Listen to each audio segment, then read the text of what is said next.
के स्टार्ट करते हैं बात। बताइए उत्तर वैदिक काल में, तो उत्तर वैदिक काल में मतलब कि जातियों का वर्णन का आधार क्या था? जन्म के आधार पर।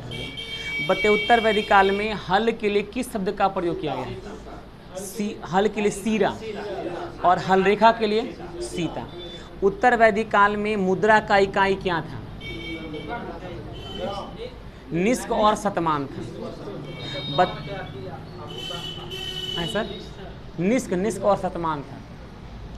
अब बताइए सर, सभी दर्शनों में सबसे प्राचीन दर्शन कौन सा? सांख्य दर्शन। बताइए सर, अलार कलाम। अब बताइए सर कि हमारे जो प्राचीन जो दर्शन हैं उनमें कुल कितने तत्व का उल्लेख किया गया है? 25 तत्व का उल्लेख किया गया है।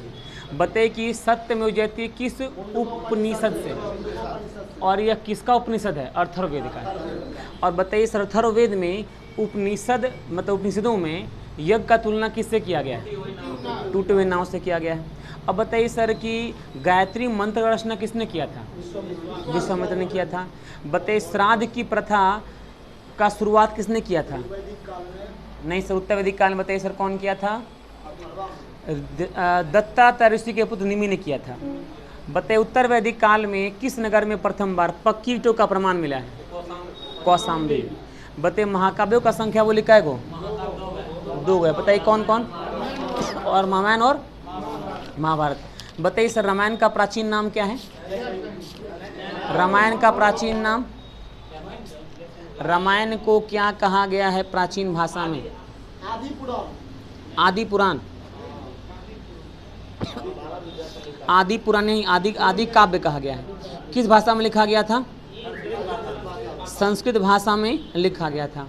और बताइए सर कि महाभारत का प्राचीन नाम क्या है? इसे किस भाषा में लिखा गया है? बताइए सर रामायण में कुल कितने श्लोक हैं? रामायण में कुल कितने श्लोक हैं? रामायण में 24,000 से ज़्यादा। महाभारत में कितने? 1 लाख से ज़्यादा है। बताइए महाभारत के अपना और महाभारत का रचना किसने किया था? गीता का। और बताइए रामचरितमानस का कौन किया था? किस भाषा में लिखा गया है? अवधी या ब्रज भाषा में। और बताइए सर हनुमान चालीसा किस भाषा में लिखा गया है? अवधी या ब्रज भाषा में। और इसके लेखक कौन है? तुलसीदास। अब बताइए सर वैदिक, बताइए दर्शन कितने थे? 12 दर्शनों का संख्या बोली सर। कुल दर्शनों का संख्या कितना है? तो 6 है। चरवाक दर्शन के रचयिता कौन है? चरवाक। योग के कौन है? पतंजलि। सांख्य कौन है?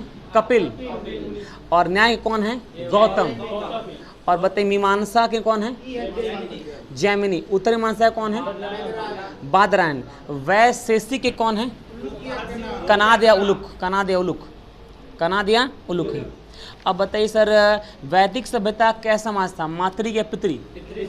पितृसत्तात्मक था। बिल्कुल सही बात है। और बताइए सर इसमें किस प्रकार के विवाह का प्रचलन था? 2 प्रकार का विवाह का प्रचलन। अनुलोम और प्रतिलोम।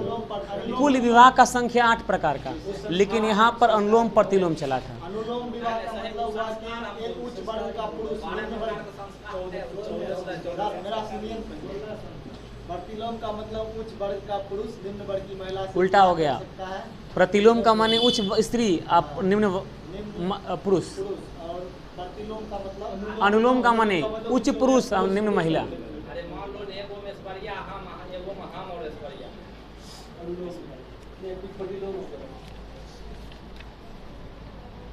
हो गया यहाँ तक में। अब बताइए सर इसमें हो गया है। बताइए ऋग्वैदिक काल में कुल कितने जनतांत्रिक संगठन थे? 122 थे। बताइए ऋग्वेद में राजा को क्या कहा गया है? गौप्ता जनक से कहा गया है। मनेसर से बोला गया कबीलों का संरक्षक। बताइए इस काल में सबसे पवित्र पशु कौन था? गाय था। और गाय था। इसमें एक चीज और है कि इसमें अतिथि को गाय खिलाया जाता, जिसको वो हत्ता या अधनिया कहा जाता। अब बताइए पुत्री के लिए किस शब्द का प्रयोग किया गया है? पुत्री को क्या शब्द का प्रयोग किया गया है? दुहिता। बताइए आर्य समाज का उपयोगी पशु कौन था? घोड़ा था। बताइए इसके बाद इस काल में सूदखोर को किस नाम से पुकारा गया है? बेकनॉट के नाम से पुकारा गया है। अब है इसके बाद इसमें वेद वेदांग हो ही गया था, ये सब हो ही गया था। और अब बताना है, हाँ ये बताएं सर कि 8 प्रकार के विवाह का उल्लेख किया गया है, कौन कौन सा? तो ब्रह्मा विवाह, दैव विवाह, आर्य विवाह, प्रजापति विवाह, आसुर विवाह, गंधर्व विवाह, पिशाच विवाह और राक्षस विवाह। राक्षस विवाह हो गया सर, बलपूर्वक कन्या को छीन कर शादी कर लेना। ये वो है उसमें राक्षस या यदि पिशाच होगा मतलब मुर्दा या सोई हुई कन्या के साथ विवाह। सर इसमें ब्रह्मा का माने समान वर्ण में शादी, माने एक जाति में शादी, वो कहलाएगा सर ब्रह्म विवाह। देव का माने क्या? यज्ञ करने वाले पुरोहित के साथ शादी कर लेना। और तीसरा होता आर्य विवाह, माने कन्या के पिता को वर एक जोड़ी बैल प्रदान करता था। शादी करना सर, हाँ वो तो ब्रह्मा नहीं, दैव विवाह हो जाएगा। देव विवाह नहीं। अब प्रजापत्य माने वर स्वयं कन्या के पिता से कन्या मांग कर शादी करेगा, माने इसकी उनकी पुत्री हम मांग कर शादी कर लिए, इसे बोलते हैं प्रजापति विवाह। सर ऐसा तब होगा जब हम डीएम बन जाएंगे, आईएएस बन जाएंगे और उनको पता है इसका वैल्यू क्या है, तब मांगेंगे बोलेंगे हाँ ठीक है हम शादी कर लेंगे। ऐसा सर मेरे फुफेरा भाई का शादी हुआ है सर, मेरे फुफेरा भाई सर एमबीबीएस डॉक्टर, उनके सर अपना मॉल है उनके पास, और उनके एक भाई जो हैं उदयपुर में होटल विलास के मैनेजर हैं, और वो रेलवे में डॉक्टर हैं। उनको बस मेरी बुआ जी बड़े ख्याल लेती हैं, अरबपति टाइप के आदमी हैं, उनको खाली रेंटे आता है लगभग मान ली 2 लाख के आसपास रेंटे आता है। और उनके मेरे फूफा जी रेलवे में मतलब लखनऊ डिवीजन के हेड। अब लिखिए आसुर विवाह, आसुर में क्या होता है? कन्या के पिता द्वारा धन देकर बदले में शादी करना। तो हम लोग के यहाँ शादी क्या हो रहा है? आसुर विवाह, माने दहेज लेके शादी करेंगे, आसुर विवाह कहलाता है। अगला गंधर्व माने प्रेम शादी करना, प्रेम से शादी कर लेना, कोई जाति नहीं।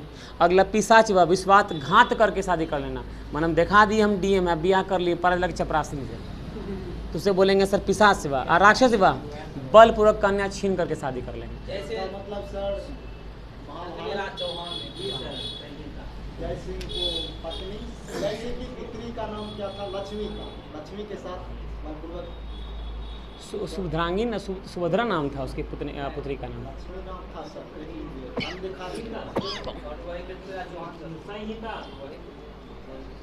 आइए सर बताएं आगे।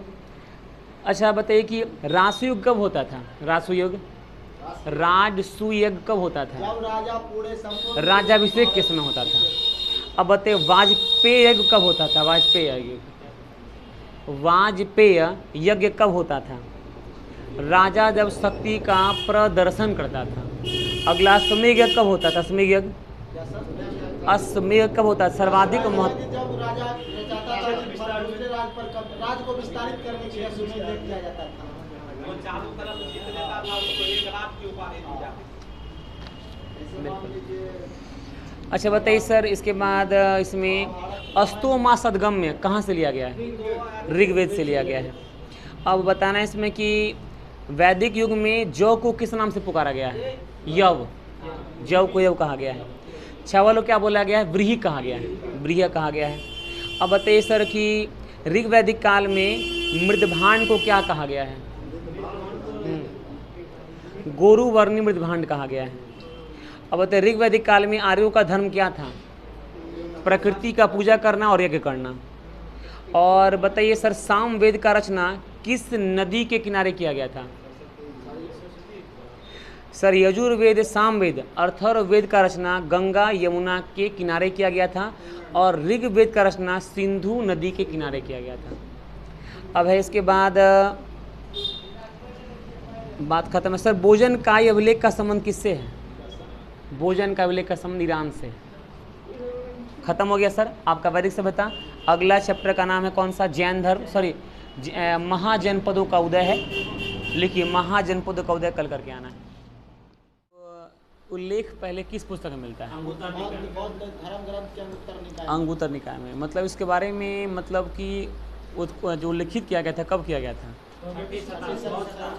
6ठी शताब्दी ईसा पूर्व में किया गया था, यानी कि 6ठी BC में किया गया था। तो बताना है कि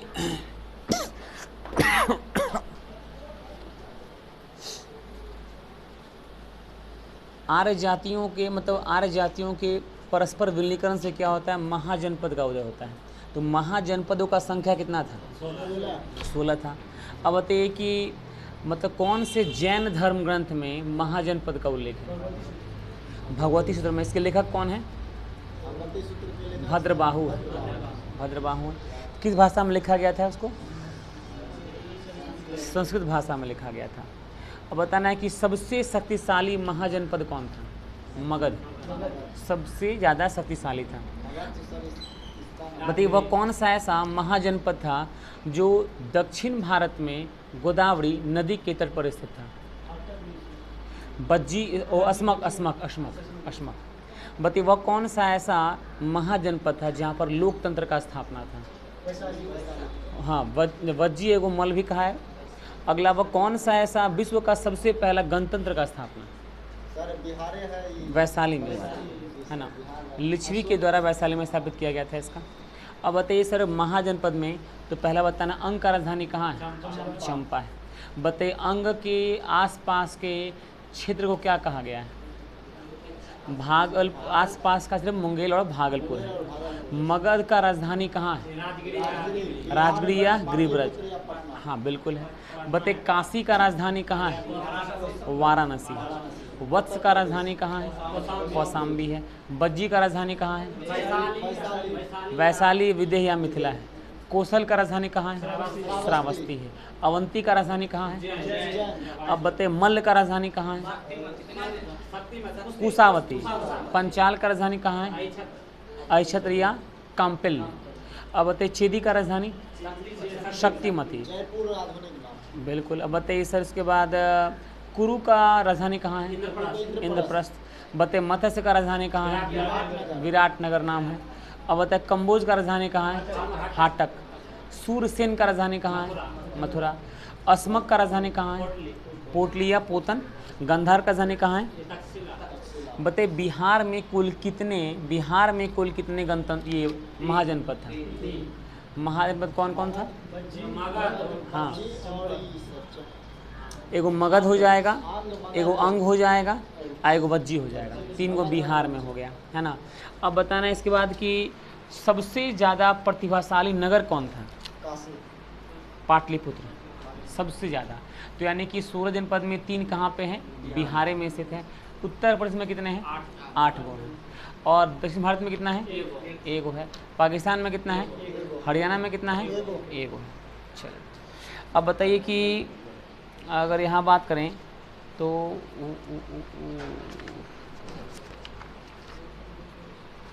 ये आपका था, ख़त्म हो गया आपका महाजनपद। कल का लिखिए होमवर्क जैन धर्म। कल का लिखिए होमवर्क जैन धर्म करके आना है। ठीक है। 1605 से 1606 से 1627 1605 से 1605 से 1627। अब बताइए जहांगीर जो है उसका प्राचीन मतलब मूल नाम क्या था?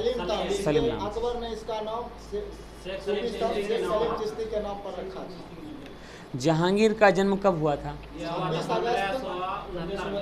1569 में 30 अगस्त को हुआ था। बताइए इसके बाद कि जहांगीर को किस लिए याद किया जाता है? न्याय की जंजीर के लिए। किसका बना हुआ था ये? सोने का बना। ये पहले आगरा के शाहपुर लगा और यमुना नदी के तट पर अब बताइए जहांगीर की आत्मकथा का नाम क्या है? तुझके जहांगीरी। मतलब शुरू कौन किया था? जहांगीर। अब पूरा कौन कर दिया? मोतीबिंद खान। बताइए जहांगीर के बड़े पुत्र का नाम क्या था? खुसरो नाम था। बताइए किसने अपने पिता खिलाफ किसने अपने पिता के खिलाफ विद्रोह कर दिया था? खुसरो ने कर दिया था। बताइए जहांगीर की सेना और किसके मध्य भैरावल में युद्ध हुआ था? जहांगीर की सेना और खुसरो के मध्य। जिसमें ये हारा गया खुसरो और उसके पिता ने उसको बंदी बनाकर डाल दिया और सिख के 5वें गुरु अर्जुन देव को फांसी पर लटका दिया। अच्छा बिल्कुल। अब सहायता नहीं करी। अब बताइए सर कि मुगलों के हाथ से कंधार कब निकल गया? 1622 में। बताइए नूर जहाँ किसकी पुत्री थी? ग्यास बेग, मिर्जा ग्यास बेग की पुत्री थी। इनका वास्तविक नाम क्या था?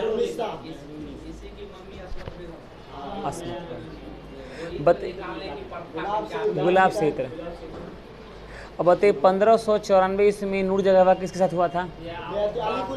अली कुली बेग के साथ। बताइए जहांगीर ने अली कुली बेग को शेर खां का उपाधि क्यों दिया था?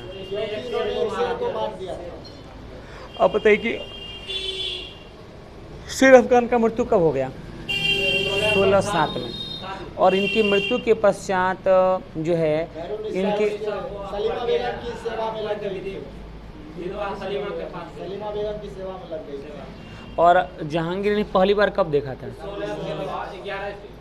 मतलब कौन से त्यौहार में? नौरोज त्यौहार में। अच्छा बताइए कि जहांगीर